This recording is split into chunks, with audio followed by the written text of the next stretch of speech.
دیکھیے اس کشتی میں جو بھی اس کو آپ کہہ لو، وہ اس میں پاکستانی جو شہری ہیں کافی زیادہ تھے، اور نقصان تو پاکستان کا بھی ظاہر ہوا ہے، اور افسوس تو یہی ہوتا ہے کہ لوگوں کو وہاں سے جو نکلنا پڑتا ہے، جو مجبوریاں ہیں لوگوں کی، جو یہاں تک قدم اٹھانا پڑتا ہے کہ وہ اتنا پیسہ لگا کر اور پھر بھی کسی صحیح طریقے اور صحیح رستے سے نہیں آ سکتے.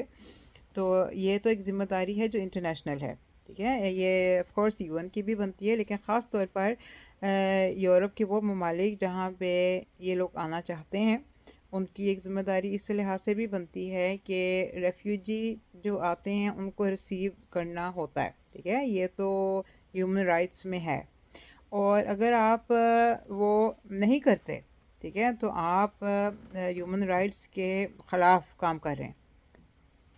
اور اس میں تو اگر آپ یہ کہہ رہے ہیں کہ جی ان کے جہاں جہاں سے لوگ آ رہے ہیں، جیسے پاکستان ہو گیا، افغانستان ہو گیا، سیریا، اور جو غریب ملک ہیں اس وقت، تو ان کو جو امداد دی جاتی ہے انٹرنیشنل لیول پہ وہ کافی دی جاتی ہے. ناروے وہ ملک ہے جو اپنی آبادی کے لحاظ سے سب سے زیادہ امداد دیتے ہیں غریب ملکوں کو، وہ بڑھ چڑھ کے دیتے ہیں. اب اس کا استعمال کیسے ہوتا ہے، کس طرح ہوتا ہے، یہ کنٹرول کرنا مشکل ہو جاتا ہے نا. تو اسی وجہ سے پھر لوگ نکلتے ہیں جب ان تک پہنچتی نہیں ہے وہ مدد. ناروے میں کیونکہ آپ سیاستدان بھی ہیں، آپ ملتی ہیں ان کے اسٹیبلشمنٹ کو یا ان کے جو بھی دفاتر ہیں، تو کیا محسوس کر رہا ہے ناروے اس غم میں پاکستان کے برابر کا شریک ہے کہ کیوں لوگ مر گئے ہیں، اور اب اس کی روک تھام کس طرح ہو سکے گی؟ کیا سوچ رہی ہیں؟ آپ کی نظر یورپین خبروں پہ بھی ہے، انٹرنیشنل خبروں پہ بھی ہے. جی افسوس تو بہت ہو رہا ہے یہاں پہ لوگوں کو، جب یہ خبر آئی ہے اور ہر نیوز پیپر میں، ہر میڈیا میں وہ تصویریں سامنے آ رہی ہیں کس طریقے سے وہ شپ اوور لوڈ ہوا تھا، تو دکھ اور تکلیف تو ہوتا ہے.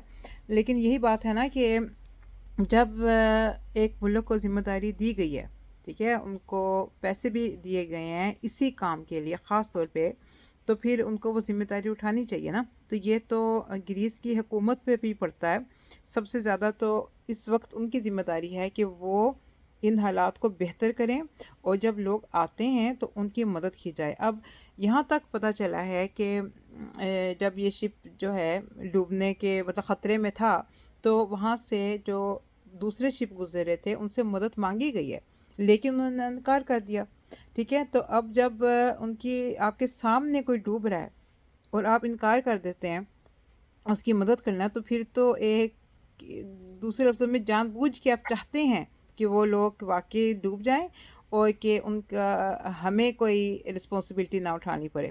یہ بات جو ہے نا یہ بہت اٹھائی جا رہی ہے کہ جب ان کو ایک یورپین یونین نے ان کو ایک رسپانسبلٹی دی ہے تو اس کا وہ صحیح طریقے سے اس رسپانسبلٹی کو نہیں اٹھا رہے. تو اس پہ تو میٹنگیں ہوں گی، اس پہ تو بات اٹھائی جائے گی. ابھی تو یہ اب 14 جون کو یہ ہوا تھا، ابھی تک جو ہیں لوگ نہیں مل رہے، اور نہ خبر ہے کہ وہ لوگ کون تھے، کسی کو پتہ بھی نہیں ان کی آئی ڈی. اب جن کے لوگ فوت ہوئے ہیں، جن کا کوئی پیچھے ہے، وہی بتا سکتے ہوں گے کہ کون ہے. لیکن اتنا پتہ ہے کہ اس میں بچے اور خواتین زیادہ تھیں، اور یہ تو ایک اتنا بڑا لاس ہے کہ واقعی بہت افسوس اور دردناک واقعہ ہے یہ تو. جس طرح آپ نے کہا کہ ان کو مدد نہیں دی گئی، تو آیا انہوں نے جرم کا ارتکاب کیا؟ کیونکہ قانون بعض دفعہ جو ترقی یافتہ ممالک کے ہوتے ہیں کہ اگر ڈوبتے ہوئے کو نہ بچایا جائے اور دیکھنے والے کے اوپر بھی جرم لگ سکتا ہے. آیا وہ بھی مجرم ٹھہرائے جائیں گے جو ساتھ گزر گئے اور ان کی مدد نہ کی؟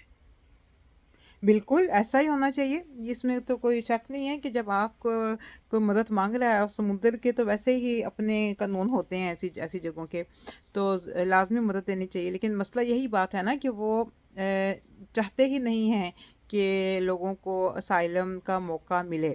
اور چونکہ یہی ایک سمندر کا رستہ ہے یورپ کی طرف آنا جو لوگوں کو آسان لگتا ہے، یہاں کہ یہ ہے کہ جو اس ٹائپ کی سمگلنگ کرتے ہیں. کیونکہ ایک بات اور میں کہنا چاہوں گی کہ جو لوگ اس پہ پیسہ کما رہے ہیں، وہ جو ان کشتیوں پہ سوار ہونے کے پیسے لیتے ہیں، ٹھیک ہے، ان پہ ان کی ذمہ داری بھی بنتی ہے، ان کو روکنا چاہیے۔ یہ ایک چھوٹا سا بزنس نہیں ہے، یہ تو تقریباً ایک لحاظ سے مافیا بن جاتا ہے، جو انسانوں کی مجبوری پہ، ان کی غربت پہ پیسہ کماتے ہیں، اور نہ تو وہ کشتیاں ٹھیک ہوتی ہیں، نہ ان کو کوئی جسے کہتے ہیں نا کہ سامان جو میسر کرنا ہوتا ہے کہ وہ شپ میں کھانا پینا یا ایسی چیزیں وہ بھی نہیں ہوتی۔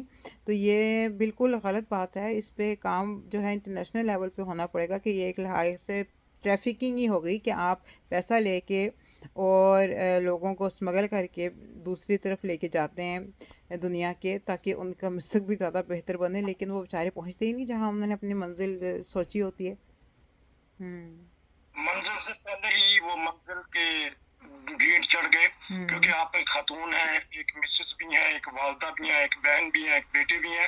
پاکستان میں جو فیملیاں ایسی رسک لیتی ہیں، اپنے بچوں کو بھیج دیتی ہیں، ایجنٹوں کے حوالے کر دیتی ہیں، کچھ ان کو بھی سمجھائیے، ان کو بتائیے۔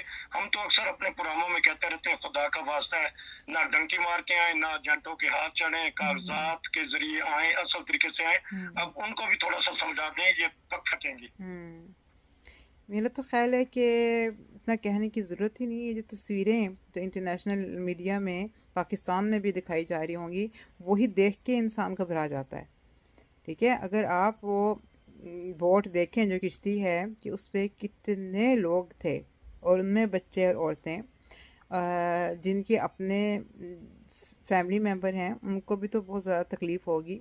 تو ایسے جو ہیں طریقے اختیار کرنے ہی نہیں چاہیے۔